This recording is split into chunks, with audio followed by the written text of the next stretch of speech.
they're dry. You see there's no marrow in the bone. You see they're scattered all over the valley. They ain't even full skeletons. I mean, the bones are scattered all over the valley. They're just bones. But answer me a question, Ezekiel. Can these bones live? Ezekiel answers the only way he knows how to answer. Lord, you know. Critical race theory was born out of critical legal theory. Am I teaching y'all something today? There emerged two common beliefs linking all critical race theories. First, white supremacy has subordinated black people and other people of color. That's just a fact. How in the world are you going to fight against that being taught in any school? White supremacy has subordinated black people and other people of color. That's a fact. Why don't you want that to be taught in school? You let your schools teach us that Columbus discovered America. That's a lie. You let your schools teach us that George Washington couldn't tell a lie. That's a lie. You let your schools teach us that some slave owners were beneficent and good slave owners. There were no good slave owners. Anybody who owned people was evil. That's a lie.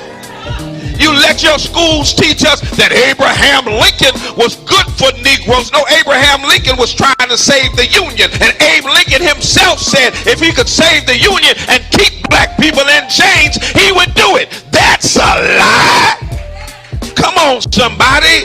You let them teach us about a white Jesus. You let them teach us that Native Americans were the aggressors. Come on, somebody. That white folk had a manifest destiny and that the pilgrims were good to Native Americans. That's a lie. All day, every day, you let them teach us lies. All throughout my history in school, I was taught lies. But you got a problem with critical race theory because it teaches the truth that white supremacy has subordinated black people and people of color. The right to bear arms.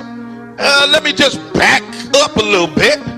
And let me take you on back to the late 1960s when Ronald Reagan was the governor of California.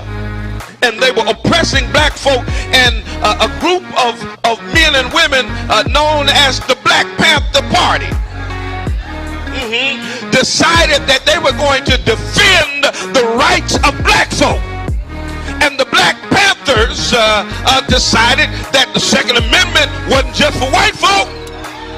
So they strapped themselves with guns and showed up at the Capitol in California. And when they saw them Negroes with guns, come on, somebody. That's why I say if you ever really want to get gun laws changed, just strap all these Negroes up. They'll change them laws before the week is over. When the Black Panthers, watch this, I want you to read, the California legislator passed what was called the Mulford Act.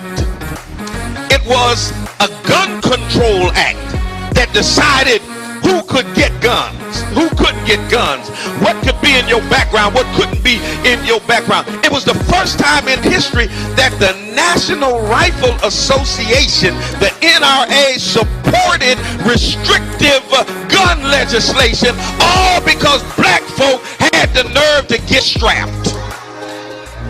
Look at your neighbor and say, neighbor, go get strapped. Amen, somebody.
Peace, family.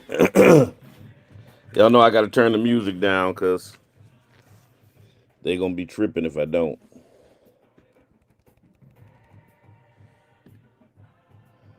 Good morning. Oh, I didn't get my grammars on. Let me get the Instagrammers in here. Good morning, good morning, good morning, good morning. Welcome, welcome, welcome, welcome, welcome, everybody. It's another day in America, another crazy time um, for us to deal with a whole bunch of stuff. Tell somebody Bishop is on the air. Let's get ready.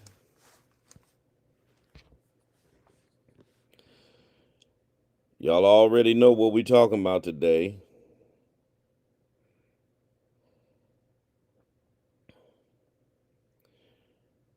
They got people scared to talk about it, threatening to deport people if they talk about it. It's wild. White folks can say whatever they want to say when black folk get murdered. Whatever they want to say. Talk about the victim, talk about their family members, whatever they want to say. A white man gets shot,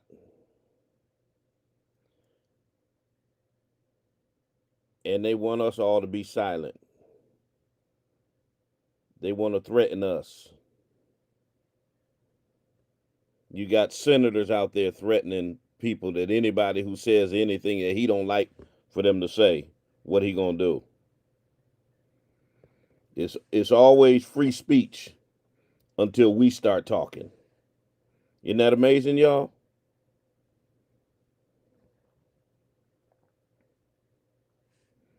Always free speech till black people start talking. And the crazy thing about this, we ain't got nothing to do with this. It's a white man who killed this man.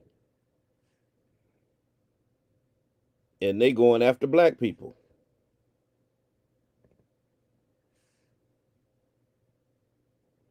It's wild. Another wild, crazy day in America.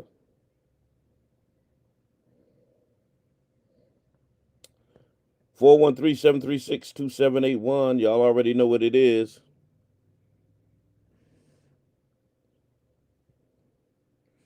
Let's get it. Tell a friend, tell somebody we on the air. We're on the air right now. I got hell you talking about playing in the background, Janelle Monáe. I thought that'd be appropriate today. I'm gonna kick in a little Otis Redding because I always got to play some jazz on Friday in honor of Uncle Ben, who for probably about 40 years was the host of this program. So I always gotta do that in his honor.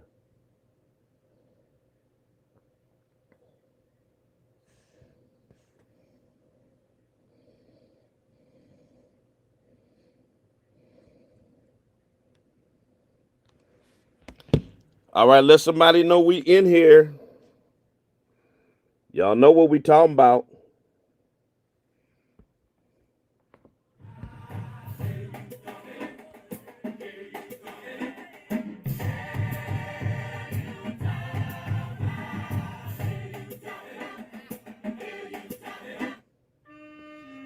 I gotta get a little jazz in here. I gotta turn it down though, cause Instagram and Facebook be tripping. Oh, she may be weary.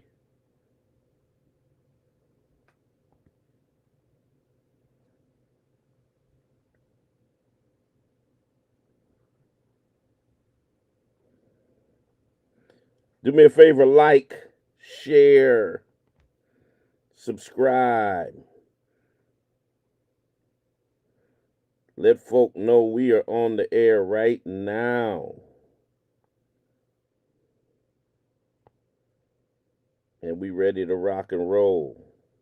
I need to share this to some of my Facebook groups. Let me see.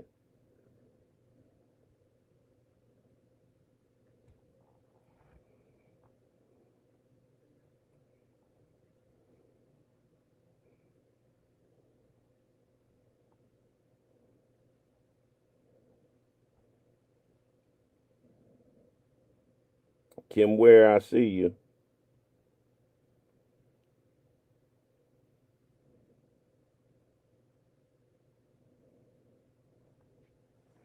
Let me see.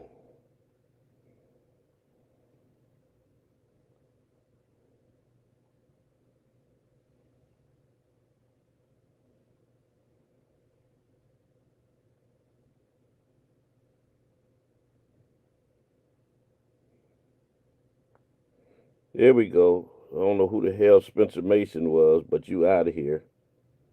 And your mama.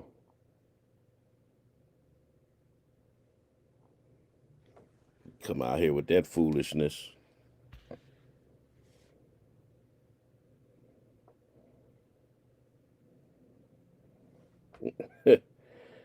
Boy, I get some weirdos, man. I'm telling you.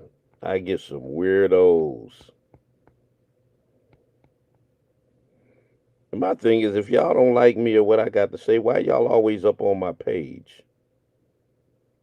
Help me understand. Make it make sense.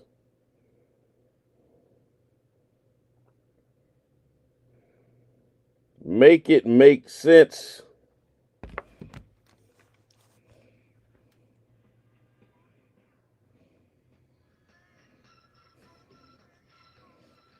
Squeeze her, don't tease her.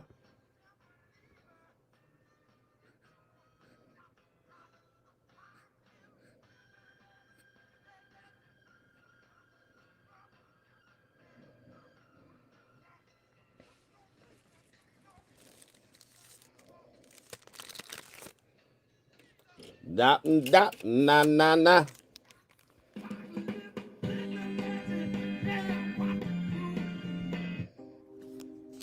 All right, let's go.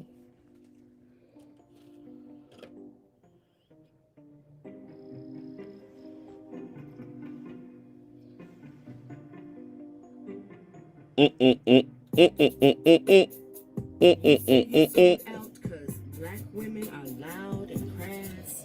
What, just white women is the epitome of class? Are you so 413-736-2781. Girl child ain't got nothing on me. For hundreds of years we have stood by your side, accepted your flaws and allowed you your pride, bore your children and cleaned up your mess, satisfied your lust and always settled for less.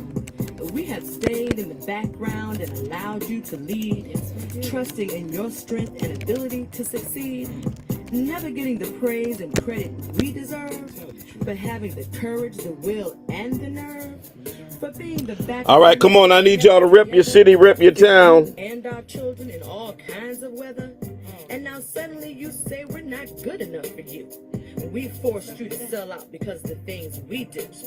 Well, where was that white woman when that white man you hate was cracking the whip? In the boardroom, the warehouse, and on the slave ship.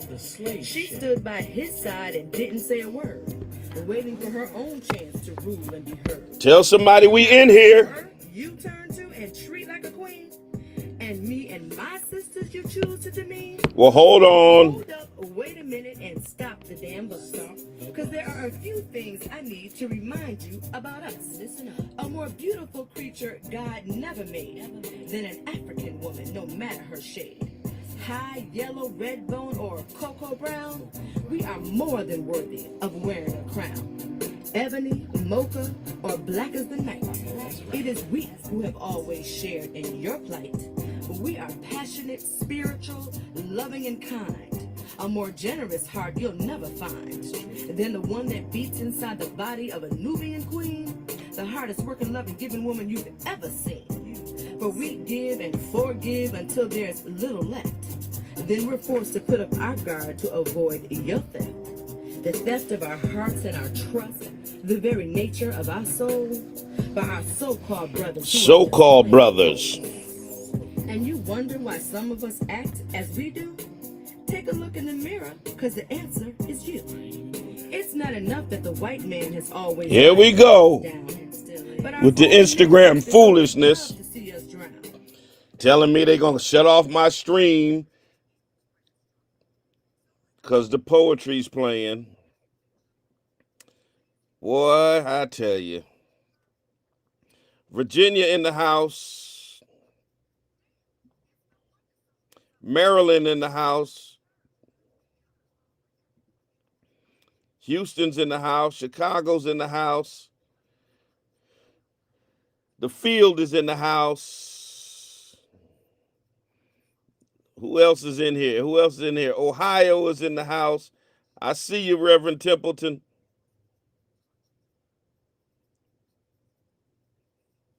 Let's go, y'all.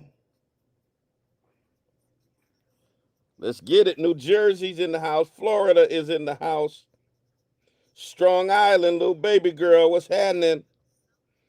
Is up in here. Detroit is in here. All right. 90.7 WTCC. Good morning and welcomes to another edition of the Black Love Experience. Yes, the Black Love Experience. It is Friday. I want to thank my brother, Elder Rick Robinson, for bringing us up unto the 9 o'clock hour with those Friday morning inspirations. He was sitting in for my frat brother and fellow Steelers fan, Deacon Ernie Johnson. And you can hear Deacon Johnson and Friday Morning Inspirations every Friday from 6 a.m. to 9 a.m., bringing you the best in gospel music. Good way to roll on into the weekend. And interesting time in America, y'all. I was away by the ocean, chilling on Martha's Vineyard, part of a preaching cohort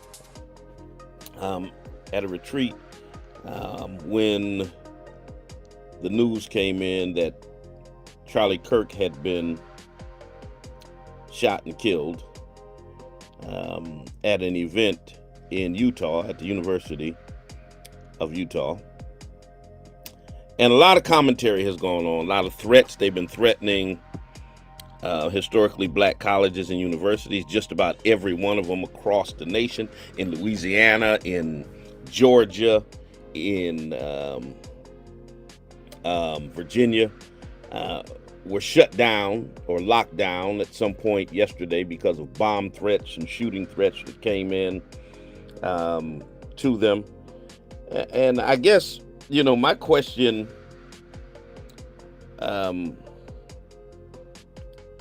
is this, because I'm just a little bit confused. I'm just a tiny bit confused about what's going on here, because I just can't seem to figure out for the life of me how a white man kills another white man, but y'all mad at black people.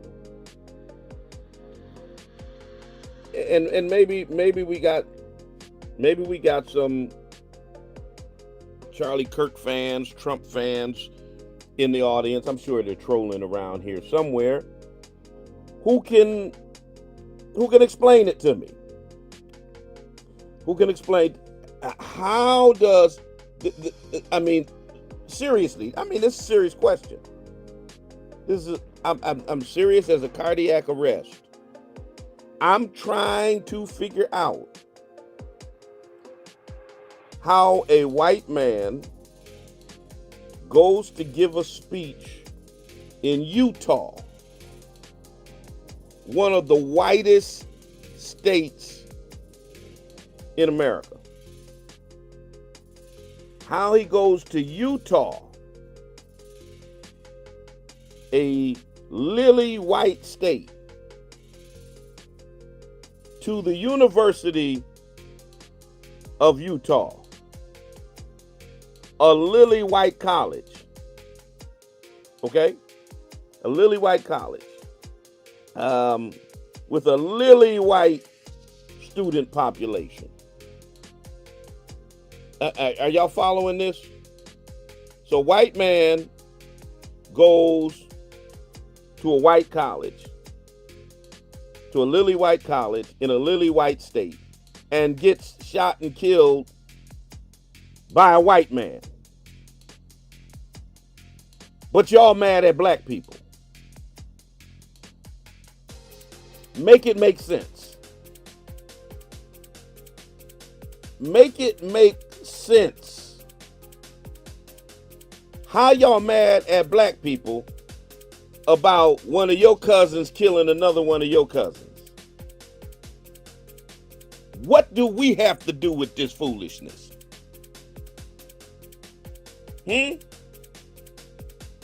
Why y'all mad at us? Y'all didn't get mad at us when Kyle Rittenhouse killed 2 white dudes. Oh, they were at a Black Lives Matter rally. Oh, I get it. Just make it make sense for me. Now we're gonna talk about Charlie Kirk's death. We're not gonna celebrate it, but you're not gonna gaslight us into mourning him either. And I'm troubled by the number of black people who are all over the internet mourning a white supremacist who thought you were less than human. I had to do a whole lot of blocking of people on social media because I didn't realize we had as many coons as we have. I mean, we had so many Stevens from Django. Y'all remember when Mr. Candy got killed and Steven was holding him? Y'all know that iconic picture there? That's some of y'all with Charlie Kirk. We the only ones who sit around mourning our oppressors.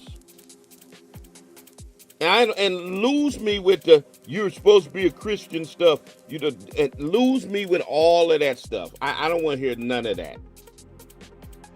There's nowhere in the Bible where it tells me that I need to mourn those who wanted me dead.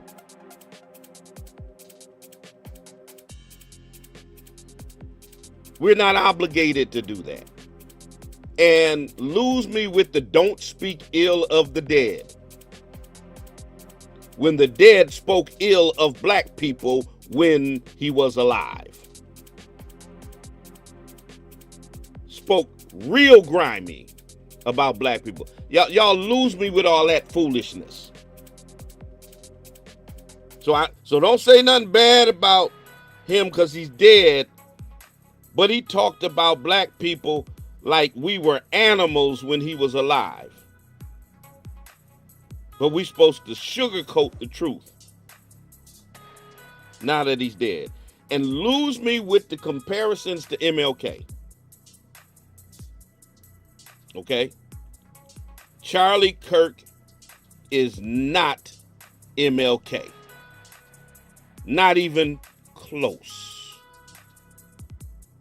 Not even close. Okay? So let me say this. This is, I want to center this moral stance that we have. And that is this. That, yes, life is sacred. I see you, Roger L. Jones II. Peace and blessings. Is that the bishop? Bless you, sir. Life is sacred, but so is the truth. Now, I need somebody to put that in the comment section because that's going to be our underlying theme for this program. I need somebody to put that in the comment section. Life is sacred, but so is truth. I'm going to say it one more time. Life is sacred, but so is truth. We can acknowledge his death without rewriting his legacy. We can acknowledge how horrific his death was without trying to revise history and pretend he didn't do the damage that he did while he was here. Thank you, Reverend Templeton. Life is sacred, but so is truth. Let's just tell the truth.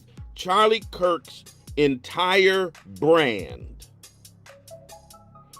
was built on racism, division, and lies about black people. It was built on racism, division, and lies. He denied that systemic racism existed. He attacked diversity, equity, and inclusion. He spread unfounded conspiracy theories. His rhetoric actively harmed black people, marginalized communities, and poisoned political discourse. And let me set the record straight. Y'all might have to put this in the comment section as well. His words were not opinions. Okay? They were strategic weaponized attacks. You got to understand that when y'all say, oh, you can't celebrate, nobody's celebrating his death.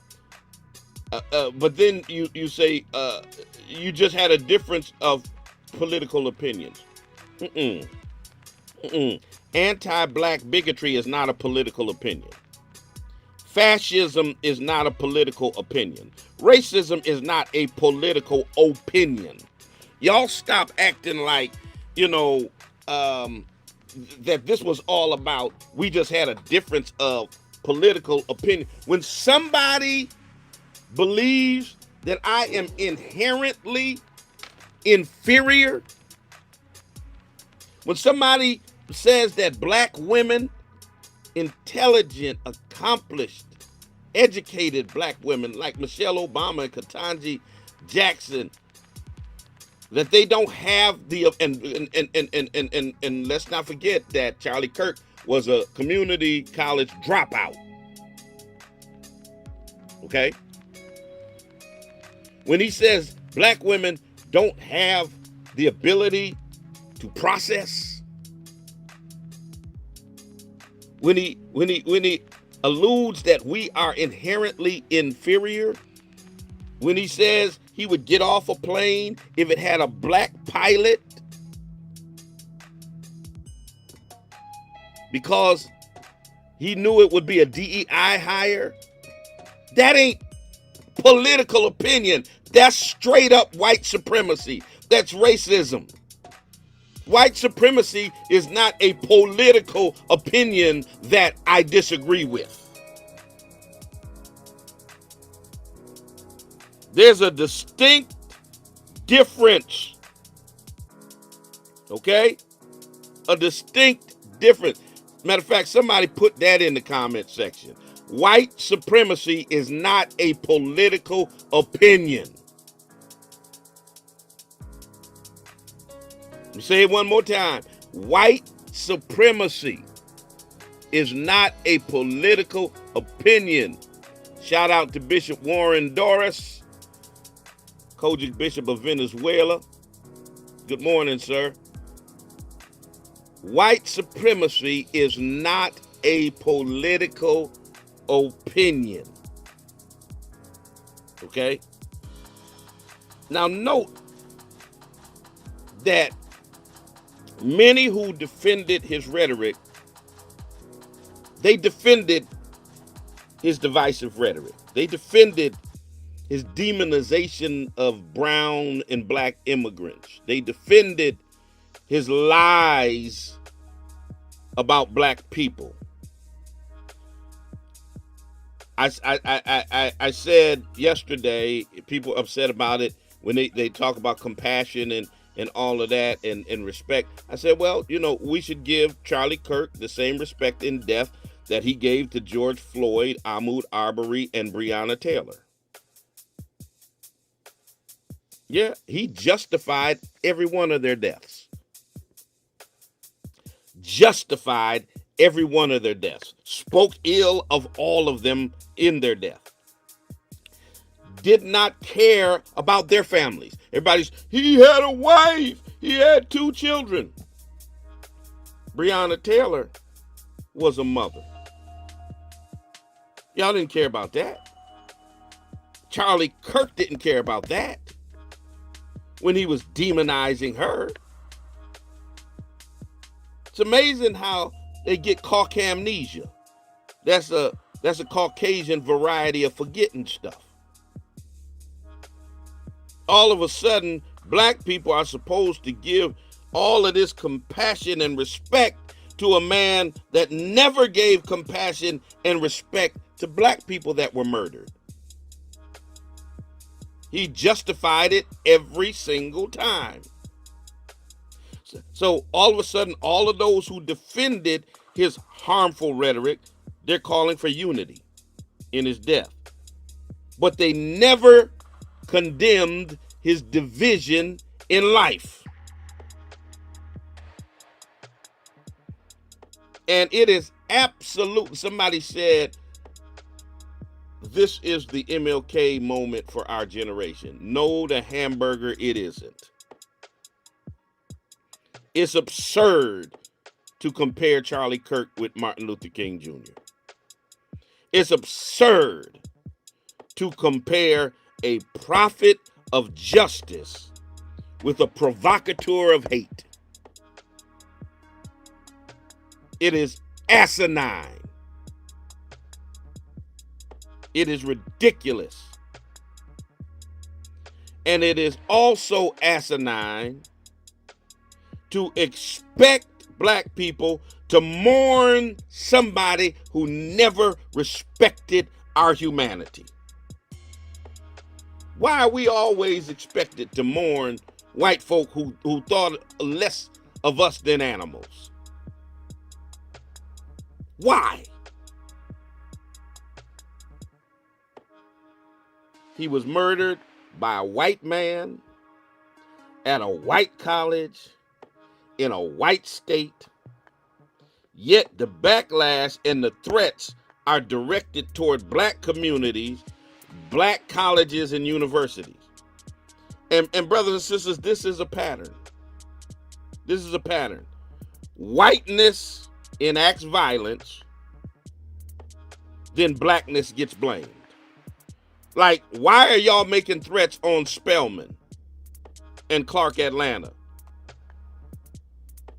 Because a white man killed another white man at the University of Utah. Help me understand that. Let me get Blue Sky Ambassador in here. Blue Sky, you got the microphone first. Go ahead and bust like a bubble. Compton and Long Beach together. Now you know we in trouble. Ain't nothing but a G. Oh, I'm sorry, y'all. I slipped. Y'all forgive me. Y'all saints, forgive me. forgive me. Blue Sky Ambassador, you got the mic. Hello. Yeah. Good you. Thanks, man. I appreciate it. A great Friday. Happy Friday. You're doing an awesome job. I love to enjoy your show. I can listen to you all day. And as you said, so far the only person that just spoke like you was Ilhan Omar, and she exactly make all the points that you just made. And she's the only congresswoman that spoke up, and she said, "Why are we celebrating this guy?" Mm-hmm. And he just listed the awful thing he said. It's not. I'm not encouraging. I'm not condoning what happened to him. But the thing is, you have to acknowledge this person's envy. Yeah. The hate he had for black people. Even the culture. Hip hop. Martin Luther King. And George Floyd. Culture. History. Christian. You know, there was 2,000 black students who signed a petition not to come. And I asked somebody what there was number one problem, because they thought he was not Christian. He was teaching hate. And that's what they thought. They didn't want him to come to the camp because their school is very much a 7-day Adventist, you know, kind of school like that. And they didn't want that kind of stuff. It's against their teachings in school. So they were protested, but somehow this college dropout goes to colleges. Yeah. Spreading envy and hate.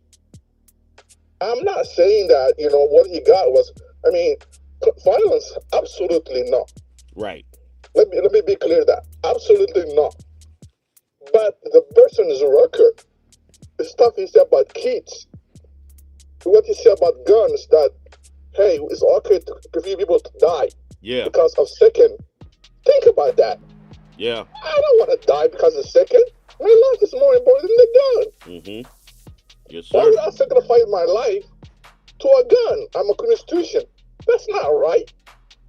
What I'm saying is, I just want to know what happened to this man that he has so much hate in his heart. That's my question.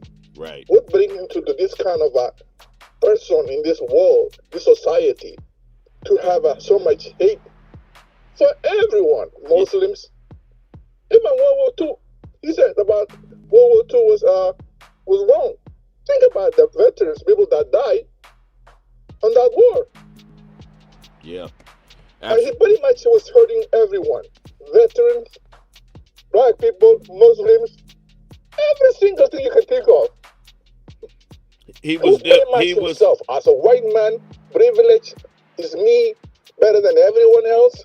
Everyone's underneath me. Yeah, he was definitely filled with hate. Appreciate your call. He was definitely filled with hatred. And that goes to, you know, when people try to say that the younger generation is going to eradicate the type of hatred that we've had in America. No, it gets passed down from generation to generation. This man was only 31 years old. He started Turning Point USA when he was 18. He was on a journey to spread hate from the time he was a teenager. He got it from somewhere. So this type of hatred and bigotry is not disappearing in America. It's getting passed down from generation to generation. Yeah. I see my daughter is in there handling some of the trolls. She said somebody's mama, she gets that from her daddy, y'all. Let me get my man Terrain Walker up in here. Terrain, you got the microphone, brother. 413. Hey, can you hear me? 736-2781. Yes, sir. All right. I was outside.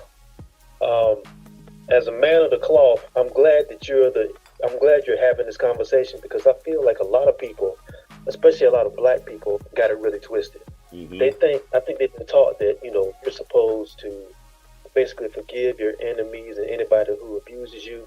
And I can see the value of that in some people, but I also see the value in defending yourself and being sure that you're okay, and being sure that the people around you who deserve your compassion and your empathy get that. Yeah. I mean, as a man of the cloth, you know, Proverbs 18:21 says the tongue has the power of life and death, and those who love it will eat its fruit. And Charlie Kirk ate the fruit of it. This is what he put out into the world. This is the energy he got back. I'm really tired of seeing people, especially a lot of prominent black pundits, going through this whole thing about you got to have compassion for this man, and it's horrible and everything like that. I don't rejoice in it, but I also don't weep over it either. That's what see, bro, that's what I'm talking about right there. We don't rejoice in it, but we're not weeping over it. So I'm not thinking about Stephen A. Smith. I'm not thinking about all these black preachers, even some in my denomination that are saying this isn't about chickens coming home to roost. Yes, it is.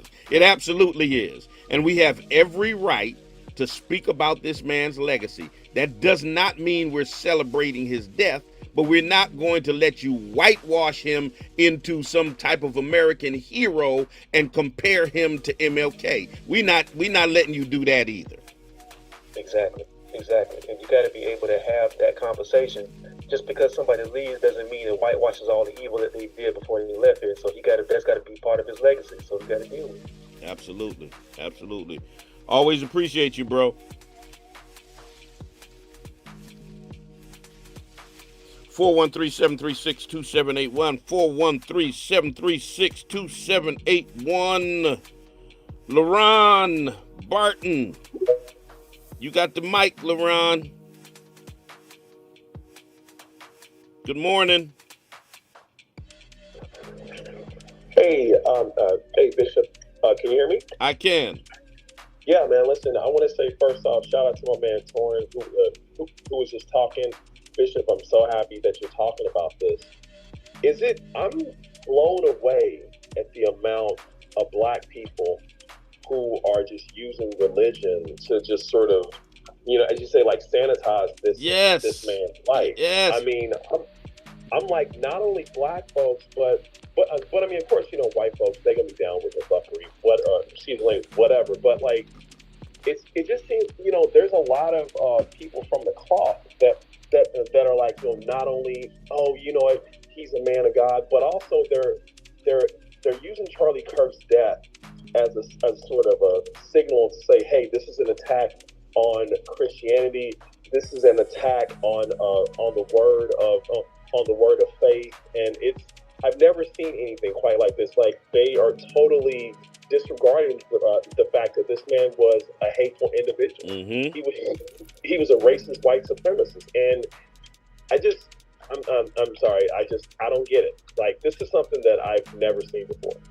Yeah, it's complete gaslighting, and you got Black people and white people all trying to silence us. Now, what's amazing about this, brother, is they try to compare him to MLK. We can quote MLK because his words were unifying, his words were empowering, his words were inspirational. They're telling us not to quote. It's disrespectful if we quote Charlie Kirk in his death. Well, if Charlie Kirk was such a great dude, why y'all don't want us quoting his words? Because he was hateful. He was divisive. What he was about. And we're not going to fall for the gaslighting and allow you to sanitize this man. And we're not going to allow you to use religion to do it. Appreciate you. Yeah, so y'all cut all that out. Just stop bastardizing scripture to try to make us feel guilty about telling the truth about what this man stood for. And see, they often try to pressure Black people to prove their Christianity, to prove their morality by mourning over their oppressors. You ever notice that? You ever notice that when Black people deal with tragedy, when some white supremacist comes into a top supermarket, they did that in Buffalo and murders 10 Black people. When a Dylann Roof comes into South Carolina and murders 9 Black people in the basement of the church, that reporters have microphones in their faces asking them if they forgive. I mean, the killer hasn't even been tried. Their loved ones haven't even been buried. And in 24 to 48 hours, they're asking Black people if they forgive. They never ask a white person if they forgive somebody who murdered their loved one.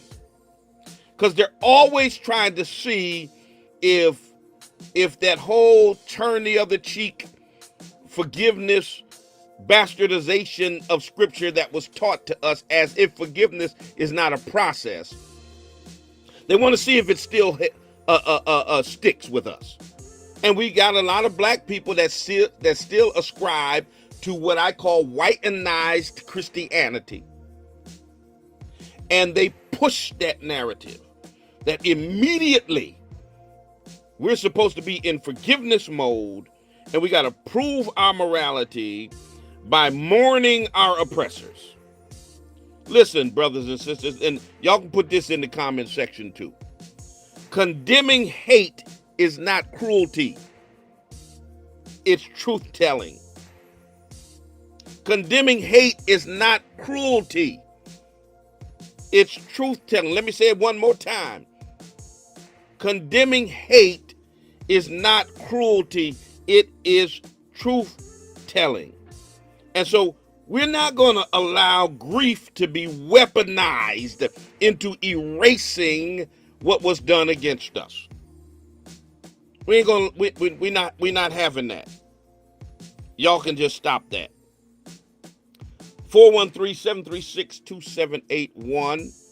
If you want to chime in on the conversation, we're talking about the tragic death of Charlie Kirk and the attempts to gaslight black people into mourning our oppressors, and the fact that a white man got killed by a white man at a predominantly white college in a predominantly white state, but white America is mad at black people.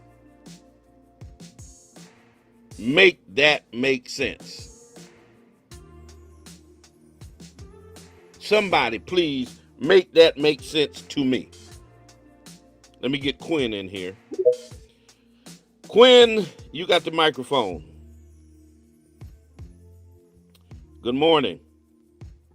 Good morning, Bishop. Good morning, T. How are y'all? Doing well, sir.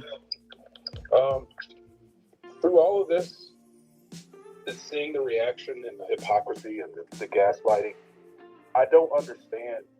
I think we need to, I'm not going to say shift, but I think one of the things we need to start really drilling into our heads now is we can't trust white people in a general sense, because they have been, it's been drilled into their heads by Charlie Kirk, by what's been going on, that we are an existential threat.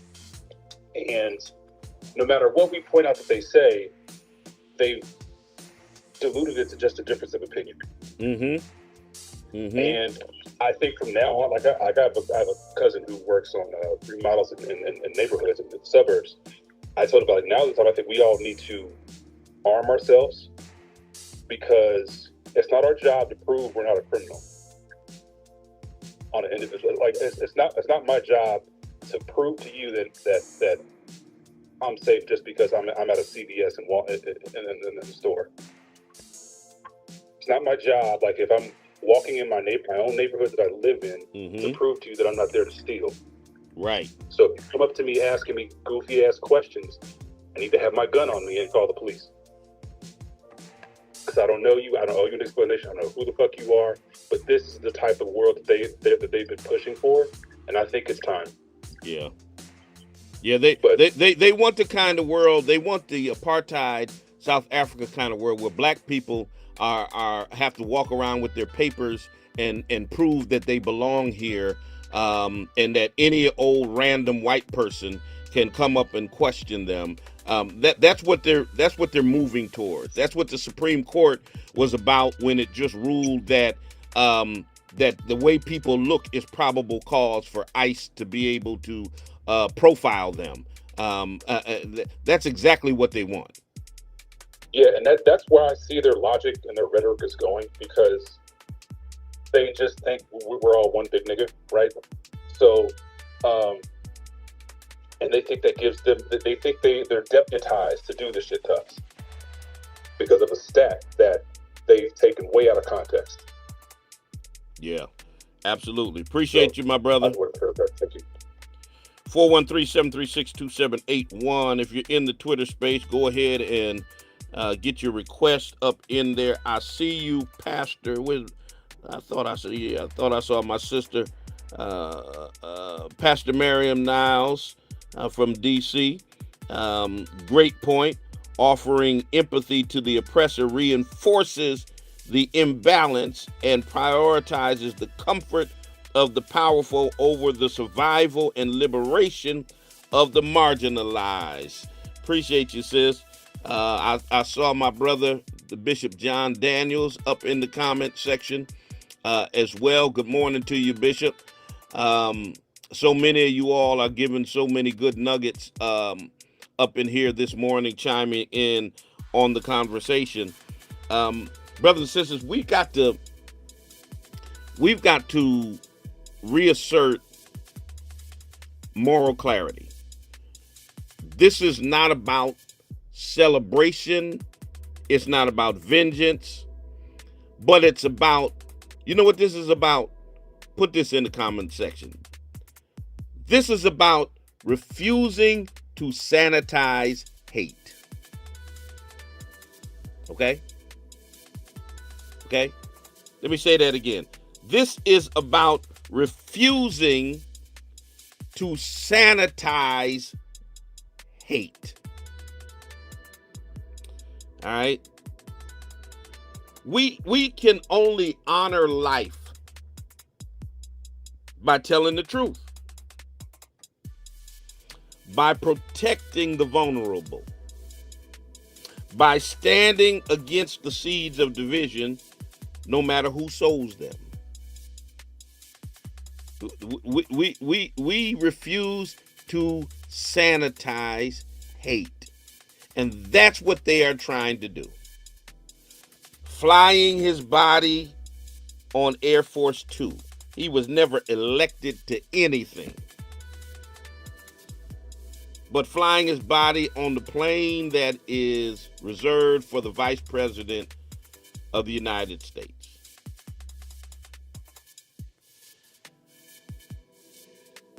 The State Department threatening to expel any immigrant or foreigner visiting the nation if they say anything that they think is against Charlie Kirk or negative about Charlie Kirk. In the nation that's supposed to be about the First Amendment.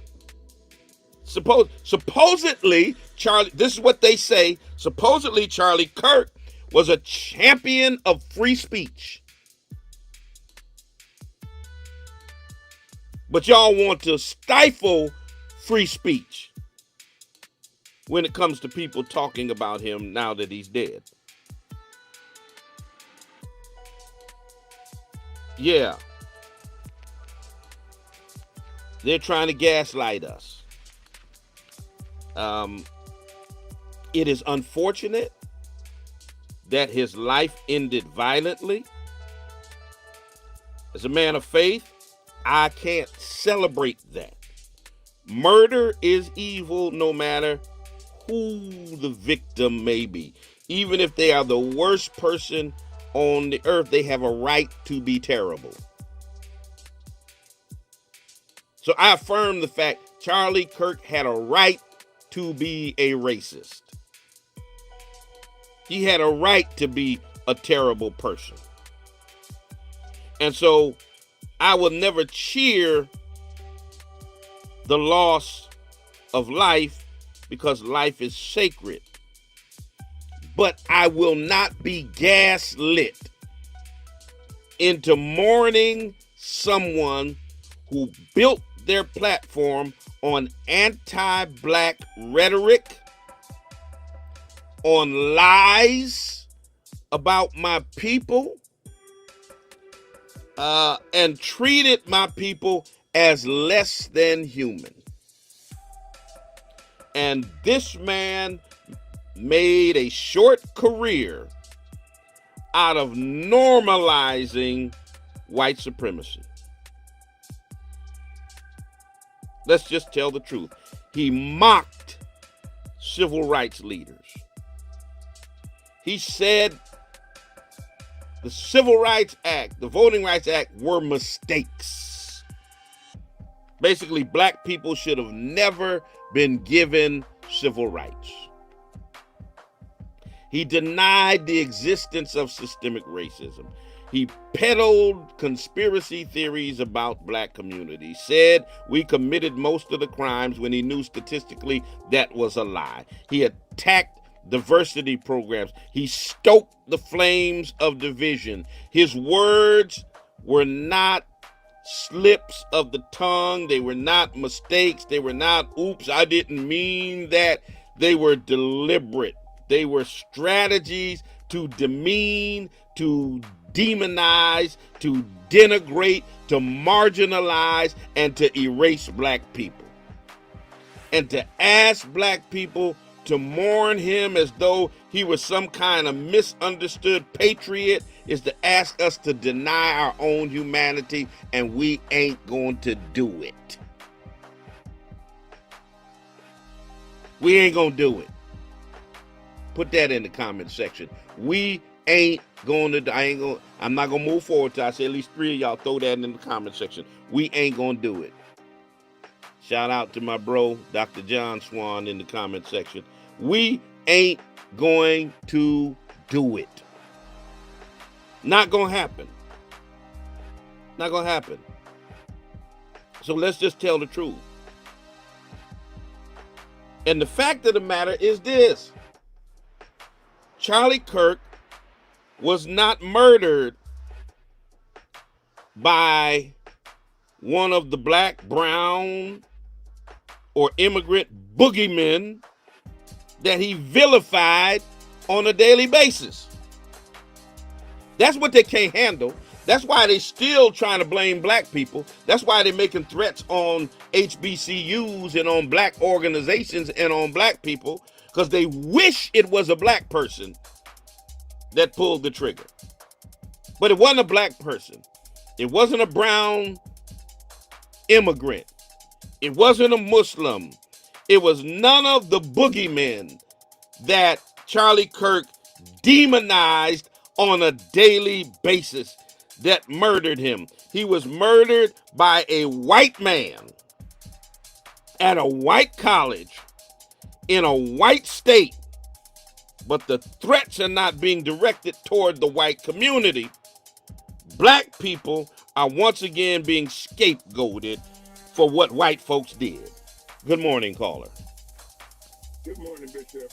I'm blessed to hear you again today. Yes, sir. You know what? To me, I think they're making him a sacrificial lamb. I'm going to tell you what I'm saying. Is that these white people killed a white man so they can start another war. And they want everybody to have sympathy because that's the white man was killed. So I believe that he was a sacrificial lamb so they can start something else. Thank you. All right. 413-736-2781. And we've heard that. There are others who agree with what you say. Again, he was murdered. Somebody help me underscore this. I got 7 minutes left. Put this in the comment section. He was murdered by a white man at a white college in a white state. For y'all trolls up in the comment section, okay, what y'all gonna do with that? He was murdered by a white man in a white state at a white college. But y'all mad at black people. What I think you're really mad that it wasn't a black person who pulled the trigger, so you would have an excuse to try to really come after black people. But you're trying to scapegoat us. You're trying to scapegoat black colleges, black organizations, and all of that. And it's a familiar cycle. Whiteness commits the crime, they commit the violence, but blackness bears the blame. That's how y'all get down. Good morning, caller. Okay, that's a telemarketer. Let me get Boykin Spaniel in here. Boykin, you got the microphone. Good morning. Hi, good morning. Good morning. Hi, I just wanted to wish everyone peace and blessings. And I was never a fan of Charlie Kirk, even though I'm quite familiar with his TPUSA and a lot of things that he did during a very short lifetime. I look at it this way, okay? Even though Kirk may have called himself a Christian, he did not adhere to Christian values. At all. For someone to promulgate hatred, tell that for money, and then use and allow himself to be used by the system, the machine that chews people up and spits them out, he is not a martyr. He is a nobody according to my spiritual values and according to my code of ethics. Listen, I don't feel anything for the guy because he was only 31. So in my point of view, he was just a kid being used by a machine and machine politics. The reason why I say this, and I put this in the comment section, I said as long as he was mouthing off, punching down on Black Americans, it was business as usual. But the second he started popping off at Israel, sprouting conspiracy theories about Trump and Epstein, that was it. He made very powerful enemies just within his own camp. And then he made even more powerful enemies that put a target on his back for them. And with that, that's all I have to say. All right. Appreciate you. Let me get Art Roach in here. Art, you got the microphone. Good morning, Art. Going once, Art. Going twice. All right, let me go to the phone line. Good morning, caller. Hey, Pastor, good morning. I just want to hopefully get this into the quote of the day. There was a civil rights advocate. His name was Clarence Darrow. And he says, I have never killed anyone, but I have read some obituary notices with great satisfaction. So, for that. All right, appreciate you. I saw that one yesterday. Good morning, caller. You're on the air. Good morning. Be brief. I know you only have a minute left. You ever notice that when white people do anything, they're never terrorists? Wow, absolutely. I did notice that they didn't call him a terrorist. When they call any of them terrorists? And also, real quick, this is a critical time that we talk and listen to our children, because we as adults, we can process these things, and we face challenges all the time. But our kids need to know. We need to have our libraries and meet together and have history lessons, because they're trying to wipe us out, and our kids need our help and understanding. All right. Appreciate your call. Let me do one more. Let me see if I get One Love Black in. One love. One love. One love. One love. You got the mic. Bishop, great rising. Shout out to your audience and to the space. I thought I'd come up here with some joy and some love. This was white society's ideology coming home to roost. Their inability to recognize domestic terrorism that they have been causing in and throughout this country. And they were using talking heads like Charlie Kirk, Alex Jones, and I'm going to call them all out. Well, Walsh is joining in on the mic, talking about something. I'm going to go and I'm going to go out here and I'm going to start doing tours too, trying to manipulate the system, and then invoking Black Americans as if Black Americans are the threat to society. Right. No, Charlie Kirk was a product of his own karma, cosmic karma, and it is dangerous. And as you can see, they don't want to identify the fact that white males have been acting in a domestic terrorist capacity, also pointing to the fact that Trump took those people off of that list. And identifying what domestic terrorism is in our country and the harms that it is doing to our society. So that's what's going on here.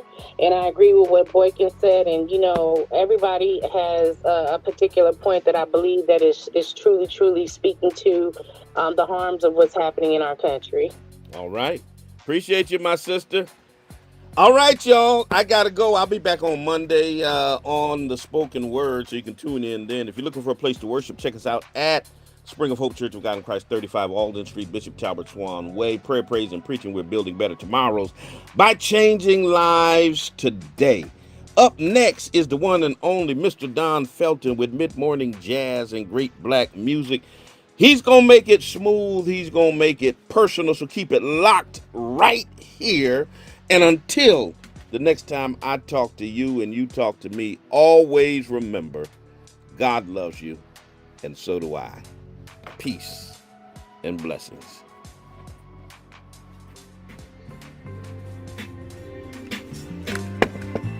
I didn't play this. The views and opinions expressed on this program are solely those of the participants and do not necessarily reflect those of the staff or management of WTCC Radio or Springfield Technical Community College.